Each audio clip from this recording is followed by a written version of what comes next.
जिस पार्टी में राष्ट्रीय प्रवक्ता को शराब परोसी जाए, जिस पार्टी में राष्ट्रीय प्रवक्ता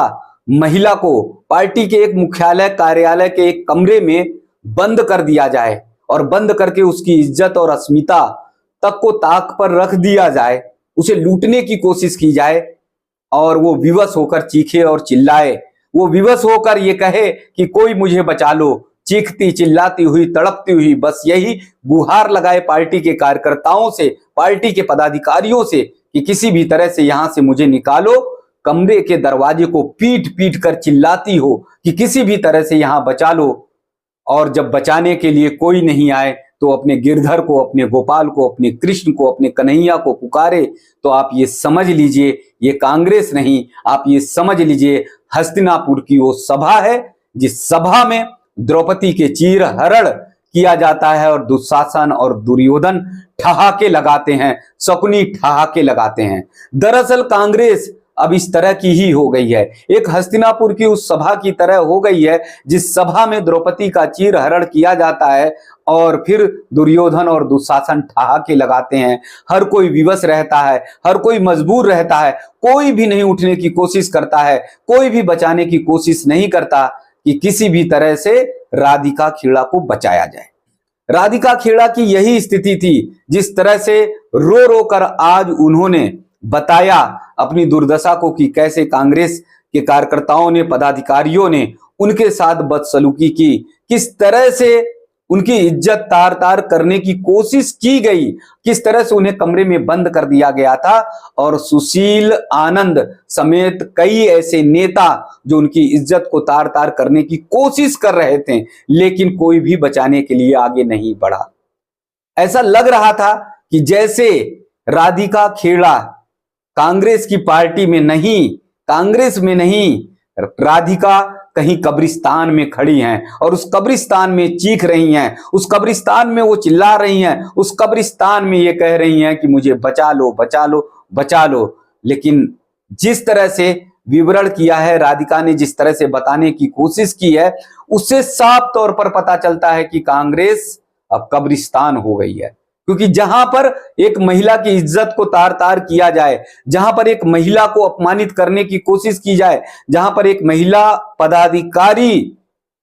को इतना विवश किया जाए कि उसकी इज्जत मान मर्यादा को एकदम से तार तार कर दिया जाएगा और कोई सुने नहीं, कोई उसकी मदद नहीं करे, कोई उसे बचाने की कोशिश ना करे, तो वो कांग्रेस नहीं हो सकती, वो कब्रिस्तान। क्योंकि कब्रिस्तान में ही ऐसी स्थिति होती है जहां पर चारों तरफ मुर्दे ही मुर्दे नजर आते हैं। आप अगर कहीं फंस गए कब्रिस्तान में, आप कहीं कब्रिस्तान में आपको डर और भय लग रहा है, आप मदद की गुहार लगाएंगे, लेकिन वो मुर्दे खड़े होकर कहीं भी किसी भी तरह से मदद करते हुए नजर नहीं आते। उसी तरह से कांग्रेस में लग रहा है कि कांग्रेस की आज यही स्थिति है। और ये सब मैं नहीं कह रहा, ये सब कांग्रेस की पूर्व प्रवक्ता राधिका खेड़ा कह रही। राधिका खेड़ा जिस तरह से आरोप लगा रही हैं, उस तरह से साफ तौर पर पता चलता है कि कांग्रेस कब्रिस्तान हो ही गई है। क्योंकि एक महिला,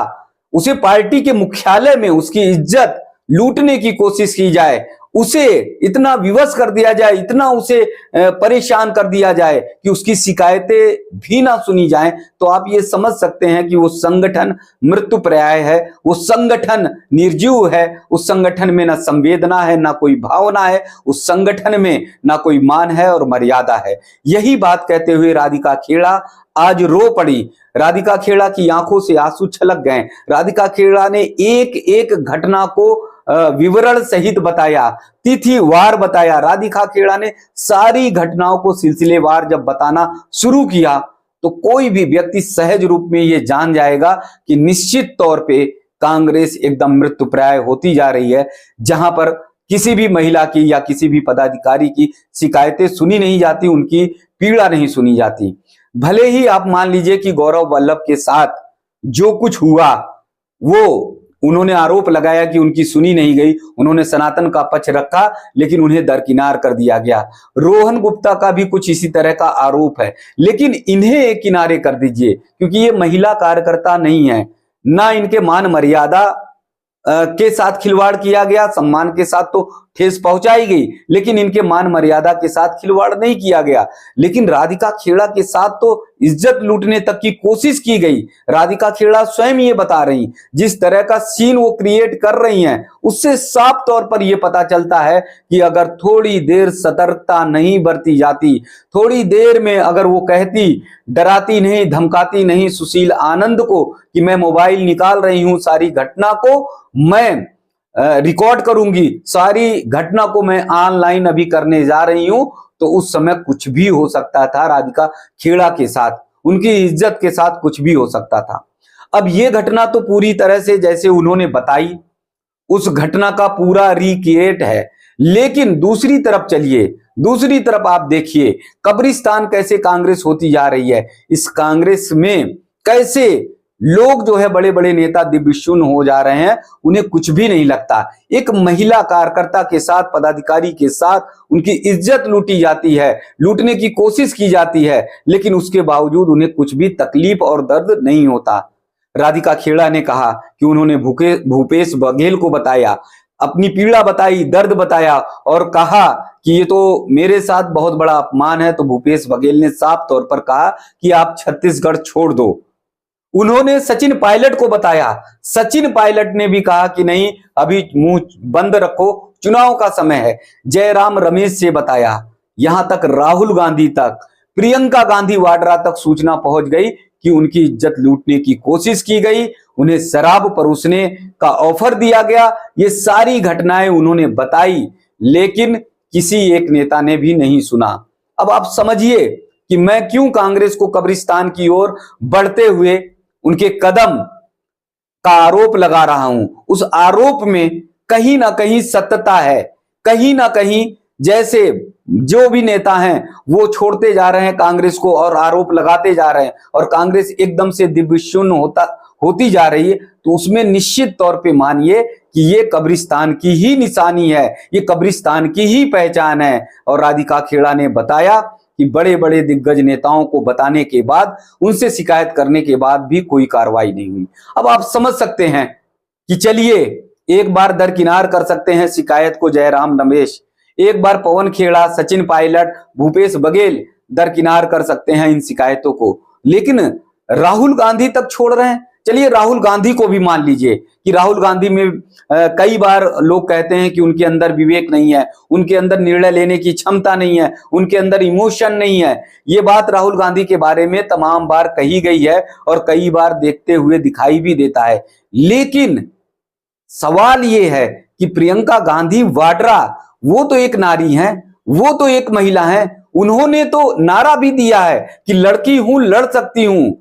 इस बात से उन्होंने महिलाओं को खड़ा करने की कोशिश की, इस बात से महिलाओं को मजबूत करने की कोशिश की। प्रियंका गांधी वाड्रा अगर हाथरस में घटना होती है तो आ जाती हैं, लेकिन उन्हीं की पार्टी की राष्ट्रीय प्रवक्ता अगर उन्हीं के मुख्यालय में, पार्टी के मुख्यालय में एक कमरे में बंद कर दिया जाता और उनकी इज्जत लूटने की कोशिश की जाती है, तो उनकी बात सुनती तक नहीं है, उनकी शिकायत नहीं सुनती, उनकी पीड़ा तक नहीं सुनने की कोशिश करती हैं। तो आप ये समझिए, मैं बार बार ये कह रहा हूं, इन बातों को आप गांठ बांध लीजिए, कहीं पर हो तो लिख लीजिए। मैं बहुत ज्यादा वायट नहीं हो रहा हूं। जिस तरह की कांग्रेस की स्थिति है, जिस तरह की कांग्रेस की नीति है, जिस तरह के कांग्रेस के नियम है, उससे साफ तौर पर यह पता चलता है कि कांग्रेस अब कब्रिस्तान की ओर बढ़ रही है, कांग्रेस अब समापन की ओर बढ़ रही है, कांग्रेस अब अवसान की ओर बढ़ रही है।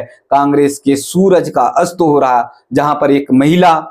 चीखती है, चिल्लाती है, अपने दर्द और पीड़ा को कहती है, और लोग दुशासन की तरह, लोग जो है दुर्योधन की तरह, लोग शकुनी की तरह ठहाके लगाते हैं, हंसते रहते हैं। तो आप समझिए वो संगठन एकदम से कब्रिस्तान की ओर बढ़ रहा है। राधिका खेड़ा ने तमाम आरोप लगाए हैं, तमाम तरह की शिकायतें की हैं और वो हदप्रत हैं। उनका कहना है कि प्रियंका चतुर्वेदी समेत तमाम ऐसी महिला कार्यकर्ता, तमाम ऐसी महिला पदाधिकारी जो कांग्रेस को छोड़ती गई, उन्हें विश्वास नहीं हो रहा था जब वो कांग्रेस पर आरोप लगा रही थी, तो वो भी सोचती थी कि नहीं, कांग्रेस ऐसी नहीं होगी। लेकिन उन्हें पूर्णतः विश्वास है, जब उनके ऊपर आप बीती तब समझ में आ गया कि कांग्रेस का चाल और चरित्र और चेहरा कैसा है। राधिका खेड़ा ने कहा कि 22 साल उन्होंने कांग्रेस में अपना समय दिया, 17 वर्ष की उम्र से कांग्रेस में आ गई, लेकिन इस 22 साल में उन्हें पता चल गया कि कांग्रेस एकदम दिव्य शून्य है।